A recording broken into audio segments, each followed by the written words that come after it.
আজকে দুপুরে দেশি মুরগি রান্নার দায়িত্ব নিয়েছিল হাজবেন্ড। প্রতিদিন তো আমিই রান্না করি, তাই আজ হাজবেন্ড বলল আজ তুমি একটু বিশ্রাম নাও, রান্নাটা আমিই করছি।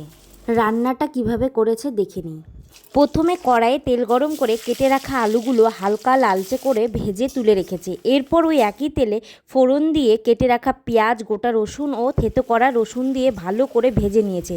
পেঁয়াজগুলো হালকা লাল হয়ে এলে তাতে দেশি মুরগির মাংস দিয়ে পেঁয়াজের সঙ্গে ভালোভাবে মিশিয়ে নিয়েছে। কিছুক্ষণ পর যোগ করেছে একটা মশলার পেস্ট। তাতে ছিল লঙ্কা, জিরে, ধনিয়া, টমেটো আর আদা বাটা। লবণ ও হলুদ দিয়ে মশলাটা কষিয়ে অল্প অল্প করে জল দিয়ে মাংসটা ধীরে ধীরে সেদ্ধ করেছে।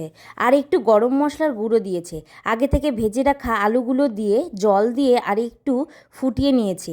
আলু সেদ্ধ হয়ে মশলাটা সুন্দরভাবে মিশে গেলেই তৈরি হয়ে যাবে হাজবেন্ডের হাতে বানানো স্পেশাল দেশি চিকেন।